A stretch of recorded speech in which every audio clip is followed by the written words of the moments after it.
Roadhouse, ou Matador de Aluguel, de 1989, é um dos meus filmes preferidos, é um dos meus filmes mais queridinhos. Pode chamar de guilty pleasure, pode chamar de filme de cabeceira, eu adoro. É simples, é nostálgico, é cafona do jeito certo, e aí um tempo atrás, quando eu ouvi falar que iam fazer um remake com a Ronda Rousey, eu confesso que morri um pouquinho por dentro. Ronda Rousey é atleta, ela não é atriz. Quem a assistiu em qualquer ceninha, em qualquer ponta, sabe que ela não consegue trabalhar com diálogos, ela não sabe atuar. Se fosse para ela fazer a personagem principal, teria sido horroroso. A melhor contribuição dela para o cinema foi ter perdido aquelas duas lutas e saído do UFC, porque aí Hollywood parou de querer colocá-la em filmes. Aí, um tempo depois, eu ouvi falar que, de fato, o remake ia sair, só que com o Jake Gyllenhaal, que é ator. Então eu pensei, por que não? Pode ser divertido. Eis que o filme lançou e neste vídeo eu vou falar sobre ele e falar um pouquinho também sobre o de 89,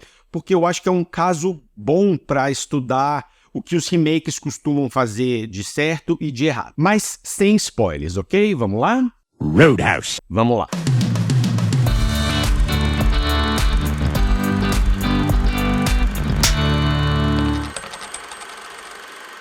Roadhouse, ou Matador de Aluguel. Eu não gosto desse título, mas pelo menos eles foram consistentes. É o mesmo título de 89. Um ex-lutador de UFC é contratado para reforçar a segurança de um bar que está na mira de pessoas malvadas fazendo malvadezas. A direção é do Doug Liman, ele fez O Ótimo no Limite do Amanhã, de 2014, tem crítica no canal, e ele começa muito bem. O filme abre forte, os primeiros 5 minutos são bem impactantes. Uma coisa que ele precisava fazer aqui é estabelecer que o protagonista é muito bom de briga, e isso ele faz com sobra aqui, e não da maneira que você imagina.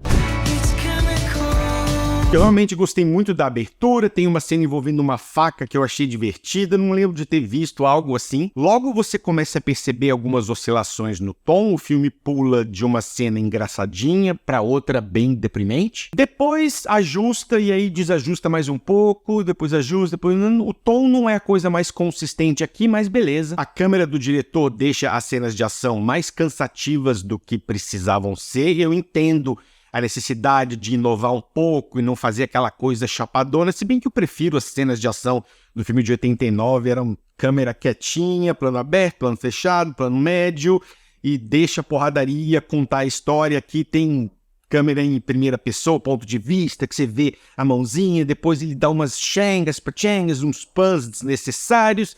Prefiro lá, tudo bem, eu quero ver porradinha, sabe? Eu quero ver a porrada conta a história, e não a câmera por trás da porrada. Mas não chega a ser uma direção ruim, ele sabe de ação, ele só firula mais que o necessário. Algumas mudanças em relação à história original fazem total sentido. Eu sou contra os remakes que tem que fazer tudo igualzinho ao original, mas também sou contra os remakes que querem mudar coisas demais. Afinal, se você está refazendo um filme, é porque aquele filme fez algum tipo de sucesso, porque ele tem uma base de fãs. Se você trocar a essência, então chama de outro filme. Não vou fazer um remake do Peter Pan que não tem Peter Pan e a Sininho é um demônio verde de 3 metros de altura, aí não é mais Peter Pan. Então beleza, eu não me importei com algumas mudanças. A ausência do Wade, que no original é interpretado pelo Sam Elliott, machucou um pouquinho, mas pelo menos faz sentido. Naquele filme havia toda uma cultura de seguranças de bar, e eles eram famosos dentro daquele ciclo, e o personagem, o melhor amigo do Patrick Swayze, era uma figura meio paterna, uma fonte de motivação, ensinou a ele muito do que ele sabe. Não haveria lógica fazer isso aqui, ia ser outro lutador aposentado do UFC, que deu uma dica pra ele que, entendeu? Não me encaixaria. Então é uma ausência que machuca, porque eu gosto muito daquele personagem, mas eu entendo. O cantor cego não tá no filme, ele era um dos personagens secundários mais legais do original. Aqui os caras da banda são músicos genéricos.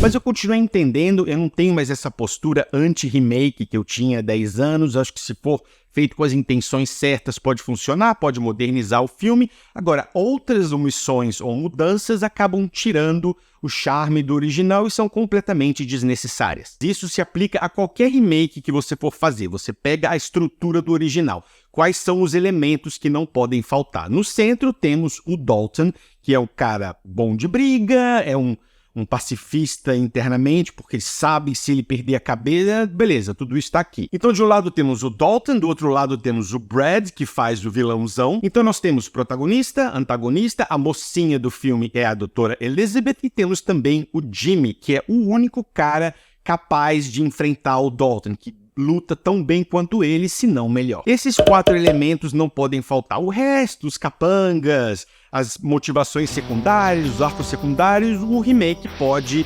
adaptar, mas esses 4 elementos são fundamentais. E enquanto o novo filme está batendo nessas teclas, ele se sai bem. Agora, quando ele começa a inventar, começam a aparecer as sobras. Tem 2 vilões principais, sendo que só precisava de um. Tem um cara que responde ao pai dele, que tá na cadeia, não precisava dos 2. Bota um vilãozão e um capanga. Resolveu. Tem um xerife que não precisava estar no filme em absoluto, personagem completamente dispensável. É um filme que tem pelo menos 20 minutos e 3 personagens sobrando. Mas o que realmente doeu, ainda falando das comparações, foi ter tirado o melhor diálogo do filme original, que é o famoso Pain Don't Hurt.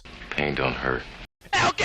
Eu não sei se o Jake Gyllenhaal teria o carisma pra fazer um diálogo tão ruim funcionar tão bem. Aliás, o Patrick Swayze era o cara dos diálogos ruins. Ele tinha a manha. Vocês lembram do que ele fez no Dirty Dancing? Nobody puts baby in a corner. Pois é, esse diálogo é horroroso. O próprio Patrick Swayze falou numa entrevista que esse diálogo é péssimo, mas ele, com todo o seu carisma, consegue fazer funcionar e transformá-lo num diálogo icônico. O mesmo pode-se dizer do Pain Don't Hurt, o diálogo mais machão e cheio de testosterona, talvez, da história de Hollywood. E aqui eles substituíram por uma coisinha, mudaram um pouco a estrutura da frase, ficou bem. Outro diálogo marcante que ficou fora é na luta entre o Swayze e o Jimmy, quando eles estão lá, e ele fala: I used to fuck guys like you in prison. I used to fuck guys like you in prison. Ai, que delícia! Cara, quando 2 rivais estão lutando, principalmente em filmes dos anos 80 e 90, é muito comum eles ficarem se provocando, mas olha, essa aí pegou de um jeito. Se você for tirar diálogos que ficaram marcados no filme original, tente substituí-los por diálogos melhores, e isso não acontece aqui. Justiça seja dita, quando os 2 se encontram, quando os 2 brigam, o Jake Gyllenhaal e o Conor McGregor, tem sim um diálogozinho que é muito bom. Foi a única cena que eu quis assistir 2 vezes. Mas não é tanto uma provocação, é mais um reconhecimento de que os 2 são meio piradões. Outra coisa, por exemplo, que eles mudaram aqui pra pior é uma das garçonetes que no original também cantava na banda e era personagem super legal, aqui é só uma garçonete. O roteiro é cafona na dose certa, os diálogos não são os melhores, mas dentro do que esse filme está se propondo, não chega a incomodar, eu não queria diálogos filosóficos nem muito refinados. Eu gostei do fato dele abordar a natureza de faroeste do filme, principalmente do primeiro filme. Muitas pessoas falam que o primeiro Roadhouse é basicamente um faroeste, só que nos anos 80. O remake menos, mas pelo menos reconhece esse elemento do original dentro dos seus diálogos. O principal motivo para assistir ao novo filme é o Jake Gyllenhaal, que tem sim muito carisma,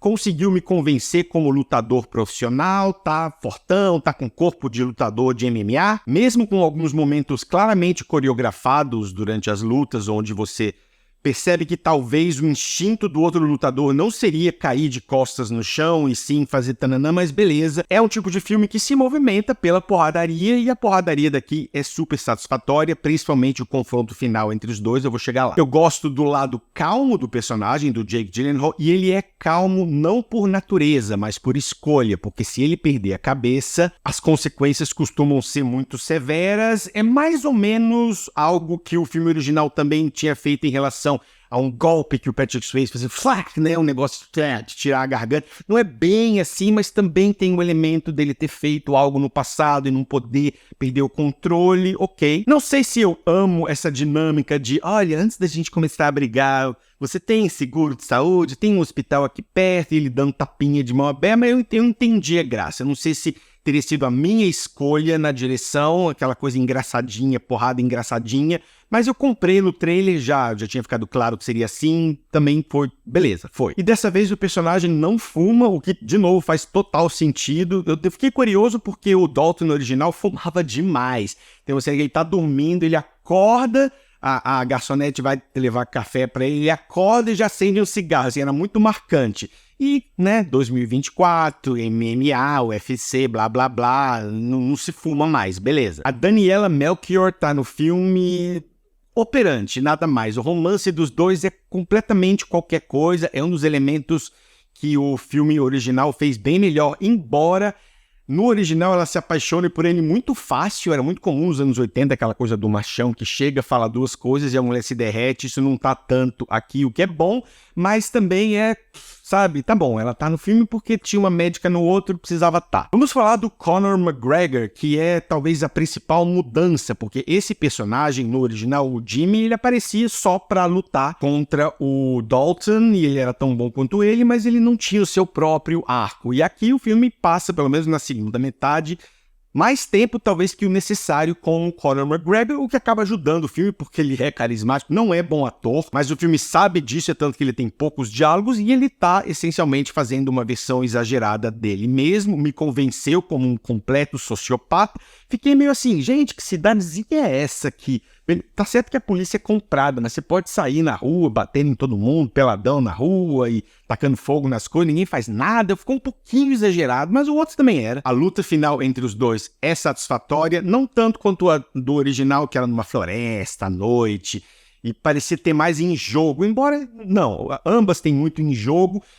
Beleza, é uma luta que me convenceu, porque você tem um ator e um lutador de verdade, o lutador de verdade tem que segurar os socos, então tinha toda uma dinâmica lá, eu tava bem curioso para ver como eles iam fazer isso, e quem vai vir Roadhouse pela porradaria, vai ter porradaria, e eu não vou falar o que acontece, mas a conclusão do arco dos dois eu achei bem legal. O Billy Magnussen também tá no filme, ele faz o vilão que responde a outro vilão, e tem todo um arco dele querer construir uma coisa.